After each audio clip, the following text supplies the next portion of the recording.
Hello everyone, আজকে স্বর্ণপ্রভার তরফ থেকে আমি তোমাদের জন্য নিয়ে এসেছি কিছু ফিঙ্গার রিংস আর ইয়াররিংসের ওপরে ডিজাইন।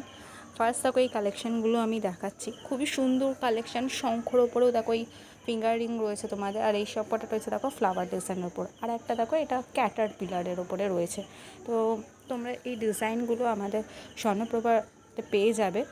আর এই ডিজাইনগুলো কিন্তু মানে খুবই তাড়াতাড়ি সেল হয়ে যাচ্ছে। বিয়েবাড়ি অকেশন বলো, সমস্ত অকেশনে তোমরা এগুলো ক্যারি করতে পারো, কোনো অসুবিধা নেই। আর ডিজাইনগুলো অসম্ভব সুন্দর। আর একটা জিনিস বলে দিই, তোমরা যদি চাও যে ফিঙ্গারিংয়ের ওপরে মিনের কাজ করাতে, তো সেটাও আমাদের করে দেওয়া হয়। তোমরা যারা যারা চাও, যেই ফিঙ্গারিংগুলো নিতে চাও, সেগুলো স্ক্রিনশট নিয়ে আমাদেরকে হোয়াটসঅ্যাপ করবে। পেজেই হোয়াটসঅ্যাপ নাম্বার দেওয়া রয়েছে, তো সেখানে আমাদেরকে বলে দেবে যদি মিনে করতে হয়। আচ্ছা, ইয়াররিংগুলো দেখো, এগুলো একটু ঝোলার ওপরেই রয়েছে, খুবই সুন্দর ডিজাইনের ওপরে কিন্তু এই কালেকশানটা রয়েছে। বিশেষ করে সেকেন্ডেরটা দেখো, খুবই সুন্দর ডিজাইনের মধ্যে কিন্তু কলকাটা করা রয়েছে। আর আমি এটাও বলে দিচ্ছি যে আমাদের বেহালা 14 নম্বর বাস স্ট্যান্ডের কাছে কিন্তু দোকান, ঠিক আছে? তো সেটা আমি আগের ভিডিওতেও তোমাদেরকে বলে দিয়েছিলাম তোমরা কীভাবে আসবে। আর পেজে তো আমাদের হোয়াটসঅ্যাপ নাম্বার দেওয়াই রয়েছে, সেখান থেকে তোমরা আমাদের কন্ট্যাক্ট করে নিতে পারো। আর লাস্ট দেখো, এই দুটো আমি পাশা দেখাচ্ছি, এই দুটো পাশা যথেষ্ট সুন্দর, ঠিক আছে? তো আজকের মতন এই পছন্দ, টাটা।